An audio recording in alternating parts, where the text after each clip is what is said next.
नमस्कार।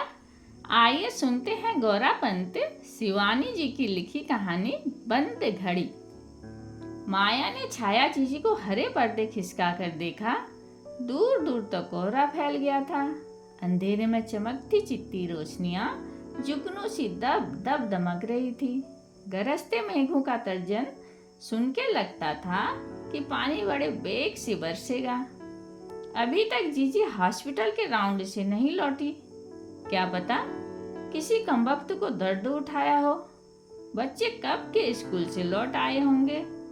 झुंझलाकर माया ने छाता उठा लिया और जीजी के खानसामे से बोली, जीजी से कहना मैं आई थी, मैं बड़ी देर रुकी रही, कल फिर आऊंगी। कोहरा चीरकर वह घर की ओर चल दी। कितनी अच्छी पिक्चर आई थी, लव इन द आफ्टरनून, और जीजी ने सब चौपट कर दिया। कल का दिन बीच में है, परसों फिर उनके पैरों में बेड़ियां पड़ जाएंगी। बुध को लौटेगा गिरीश। खैर कल सही। कल जीजी को कोई निगोड़ी मरीज न बांध बैठे। घर पहुंची तो गोल कमरे की बत्ती जल रही थी। रानी खेत की हिम शीतल बयार और हृदय के आतंक ने उसे कपा दिया। तो क्या लौट आए हैं? वो भीतर गई ही थी कि सोनिया भागते हुए उससे लिपट गई। मम्मी, वो फुसफुसाकर बोली, पापा दौरे से लौट आए हैं, मूड बहुत खराब है, इतना खराब। वह अपनी नन्ही सी बाहों को शून्य में फैलाकर पिता के भयंकर मूड का घनत्व बतलाने लगी। बाय गॉड मम्मी, ड्राइवर से बोले सुअर का बच्चा। और अच्छा बस कर, माया ने झुझलाकर उसे अपने से अलग करते हुए कहा। इसी बीच गुसल खाने का द्वार खुला। द्वार क्या खुला कि सर्कस के पिंजरे का द्वार खुल गया। अच्छा, कहिए घूम आई? जानलेवा घाटी पर इंसान जीप दौड़ाकर घर आता है तो एक प्याली चाय का ठिकाना नहीं। जाइए ना और घूम आइए। गिरीश ने उसे क्रूर दृष्टि से चीर कर रख दिया। अपनी शांत दृष्टि से पति का व्यंग व क्रोध झेलकर माया बोली, घूमने नहीं, छाया जीजी के यहाँ गई थी। बड़ी कृपा की। गिरीश ने सर का बाण मारा और अखबार उठाकर पढ़ने लगा। डबडबाई आंखें पोंछकर माया चौके में जाने लगी तो मम्मी मम्मी कहता 2 वर्ष का अतुल पैरों में लिपट गया। उसके पीछे कूदता फांदता अल्सेशियन रोस्ट्री आ गया। उसकी कूदा फांदी से पीतल का फूलदान झन्न करके गिरा। अखबार हटाकर गिरीश ने एक लात रोस्ट्री को जड़ दी और गरज कर बोला, भाग जा हरामजादे, 2 मिनट तो कहीं शांति से बैठने को मिले। सहम कर क्षण भर में पूरा परिवार बिखर गया। माया आकर अतुल बाबा को ले गई। बाप रे बाप, साहब है या बम का गोला, वो मन ही मन बुदबुदाई। माया ने चट गुसल खाने में जाकर द्वार बंद कर दिए। सहमी सोना अपनी होमवर्क की रफ कॉपी में भयंकर वृत्त आकृतियां बनाकर लिखने लगी। पापा इज अ डेविल, पापा भूत हैं, papa is a big fat devil. Partul अपने मित्र के यहाँ अंग्रेजी गाने के रिकॉर्ड सुनने गया था।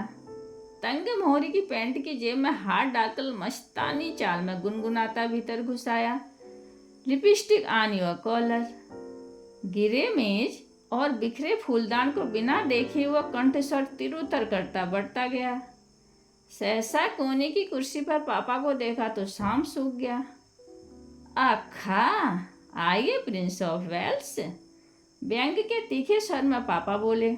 कहिए, कितनी पिक्चरें देखी? ये लिपस्टिक वाला वाहियात गाना भी उसी पिक्चर का है क्या? ना पापा, यह तो बिना का टाप हिट है। रुआसा सा होकर परतुल बोला। क्यों नहीं?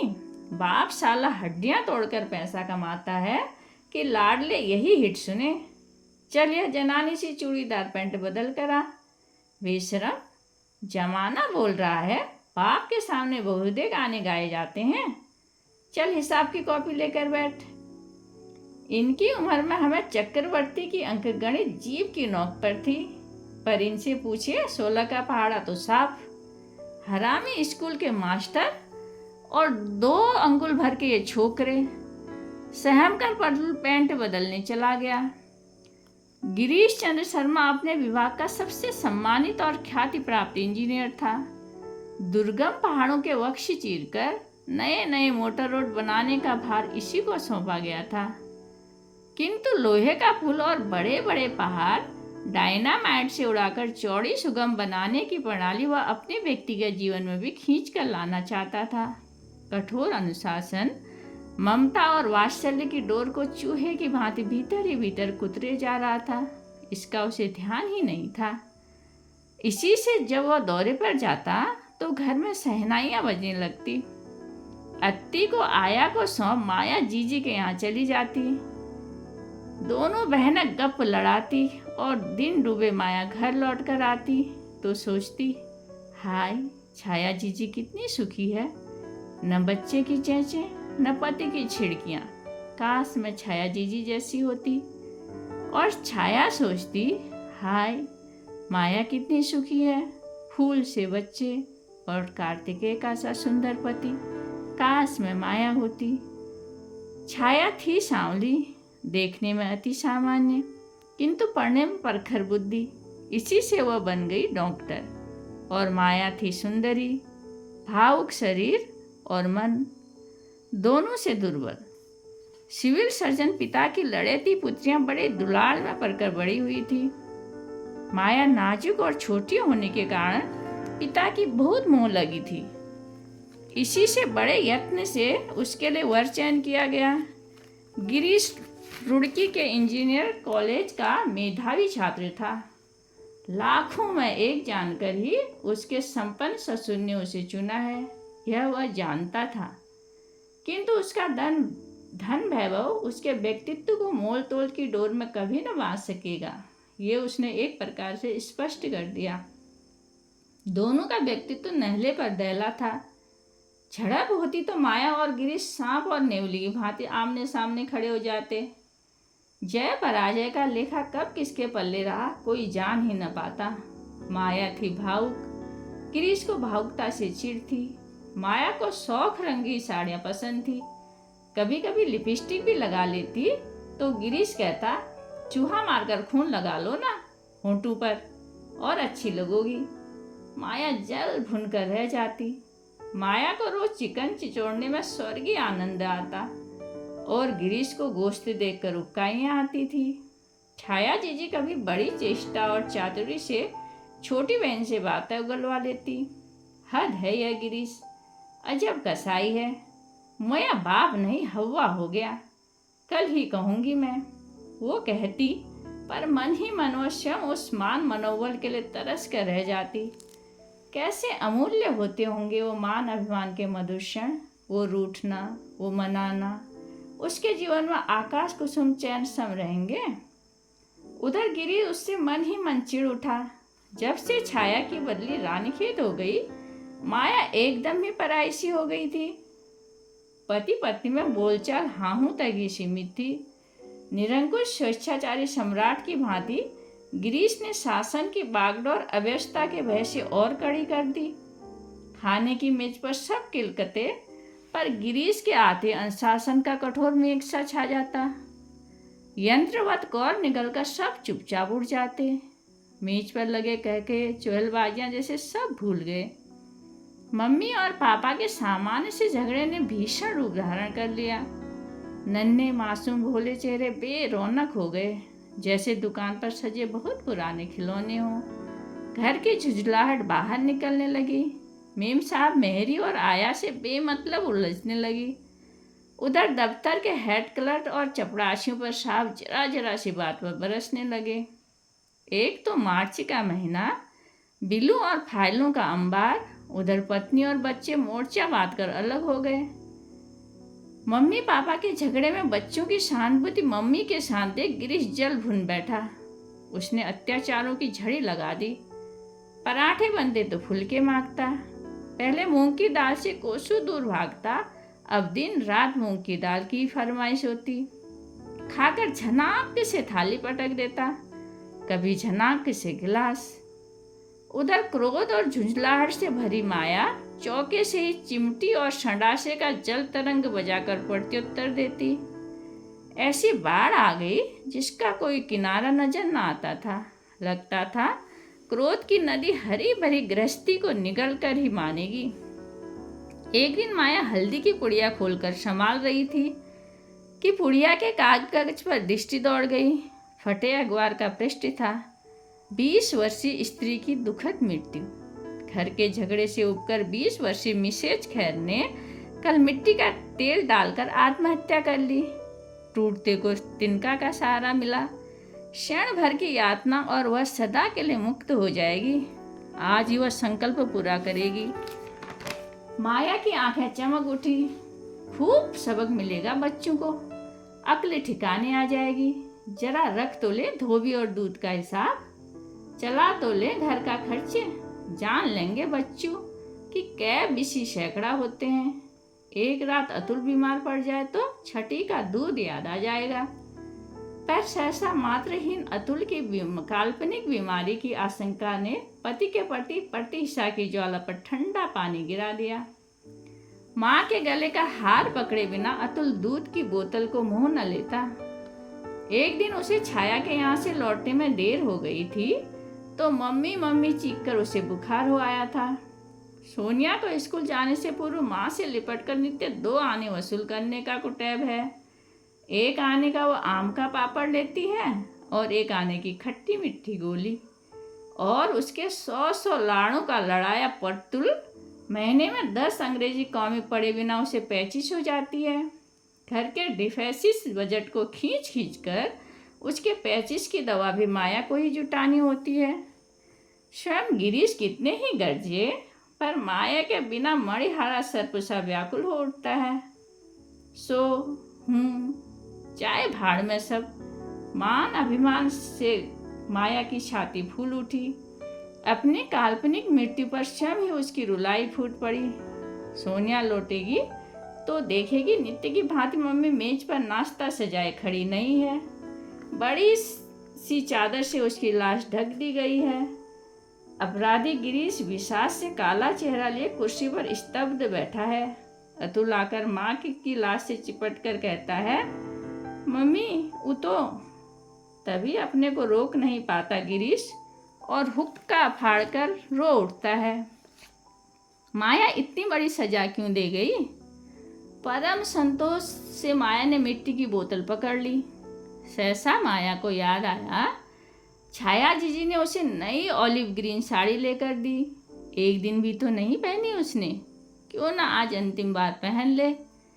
माया ने मुंह धोया, नई साड़ी पहनी, जूड़ा बनाया, माथे पर बिंदी लगाई और अंतिम बार शहीद सी करुण दृष्टि से अपना मोहक प्रतिबिंब आईने में देखा। एक बार, केवल एक बार अतुल को देखने की इच्छा वलपती हो उठी। धीरे धीरे वह दबे पैरों से गोल कमरे तक गई। अकेला बैठा अत्ती बूट पालिश की डिबिया को फर्श पर लुढ़का रहा था और भाग भाग कर मुंह में दबाकर रोस्ट्री उसे फिर अपने नन्हे मालिक के चरणों पर रख रहा था। दोनों हाथों से ताली बजाकर किलकारियां मारता अतुल फिर उसे पहिए की भांति लुढ़का दे रहा था। पुत्र की कीड़ा रती छवि को डबडबाई आंखों में भरकर माया धीरे से लौट आई। घड़ी में 2 बजे थे। 3 बजे बच्चे लौट आएंगे। इससे पहले ही मन पक्का कर मुक्ति पा लेनी होगी। मिट्टी तेल की बोतल और दिया सलाई लेकर वह गुसलखाने में घुसने को ही थी कि सहसा स्मरण हो आया। परतुल सुबह कह गया था, मम्मी मेरी सफ़ेद कमीज में बटन टांग देना, मुझे डिबेट में जाना है। झुंझलाकर बाहर निकली माया और कमीज निकालकर बटन टांगने लग गई। कभी याद करेगा मम्मी के हाथ का टांगा आखिरी बटन। बेसमझ आंखें फिर बरसने लगी। अतुल की किलकारियां और नन्ही सी हथेली की तालियां उसके हृदय पर घन किसी चोटें कर रही थी। पर अब नहीं रुकेगी वो। बाथरूम में घुसकर कुंडी चढ़ाएगी और पर क्या इतनी सुंदर ऑलिव ग्रीन साड़ी, वह मिट्टी तेल छिड़कना बुद्धिमानी होगी? क्यों ना कोई फटी सी साड़ी पहन ले। कभी इसे सोनिया पहनेगी। एक लंबी सांस खींचकर उसने सोचा। वह सोच ही रही थी कि गिरीश का स्वर आया, अरे दुष्ट, ये क्या लंगूर सी शक्ल बना ली है? ओहो, और पति का वही चीर परिचित हास्य उन्मुक्त पूर्ण जिसे वह प्राय भूल ही गई थी। स्नेहमयी वात्सल्यपूर्ण झिड़की ही थी, क्रोध का लेश भी न था। हद तेरी नानी की, तुमने क्या चेहरा बना लिया है रे भूत। क्या किया पापा? सोनिया और प्रतुल का स्वर था, साथ ही बालकों और पिता का राशिभूत अट्टहास। चट, मिट्टी के तेल की बोतल कोने में पटक कर वह बाहर निकल आई। घड़ी में अब भी 2 ही बजे थे। सर्वनाश, तो क्या घड़ी बंद थी? कान के पास घड़ी ले जाकर देखा तो सचमुच घड़ी बंद थी। चाय का पानी भी तो नहीं चढ़ाया था उसने। इतने में अतुल को कंधे में बिठाकर गिरीश आ गया, उसके पीछे प्रतुल, सोनिया और सबसे पीछे तुम हिला हिलाकर नन्हे मालिक के अनुपम कला चातुरी की दाद देता रोस्टरी। बादलों को चीरकर सहसा तरुण चंद्र की धौल चंद्रिका म्लान वनांत को रंग जाती है, ऐसे ही पुत्र को देख मधुर हास्य से माया का वेदना विकीर्ण म्लान मुखमंडल उज्जवल हो उठा। पति के कंधे पर बंदर का सा चेहरा बनाए श्री अतुल चंद्र शर्मा विराजमान थे। बूट पॉलिश की काली टिबिया से उसने अपने चंद्रमुख को नाना प्रकार के त्रिपुंडों से सुशोभित कर लिया था और अपने 2 दांतों की अनपन छटा बिखेरते भाग्य से मुस्कुरा रहे थे। पति की ओर देखकर माया ने आंखों ही आंखों में संधि पत्र पर हस्ताक्षर कर दिए। माया को देखकर अतुल उसकी गोद में आने को मचलने लगा। बाहें फैलाकर माया उसे लेने लगी तो पति के कंधों से उसका हाथ छू गया। बच्चे की दृष्टि बचाकर गिरीश ने उसकी बाह में चिमटी काट ली। उफ, माया ने स्नेहपूर्ण कटाक्ष से गिरीश की ओर देखकर अतुल को गोद में ले लिया और मन ही मन सोचने लगी, कैसी नासमझ है छाया जीजी। कहती थी तेरा पति कसाई है, कसाई भला ऐसी स्नेह भरी हरकतें कर सकता है। देख तो सोनी, घड़ी में क्या बजा है? 4:15 बजे मुझे एक मीटिंग में जाना है, गिरीश ने कहा। भागकर सोनिया घड़ी देख आई। हाय पापा, कैसी कनस्तर घड़ी है, जब देखो तब बंद। इसमें तो 2 ही बजा है, ये देखिए। सच में घड़ी में अभी भी 2 ही बजे थे। माया ने कृतज्ञता पूर्ण कातर दृष्टि से बंद घड़ी को देखा। उसे लगा जैसे उस बंद निर्जीव घड़ी से सुंदर अन्य कोई वस्तु संसार में हो ही नहीं सकती। धन्यवाद।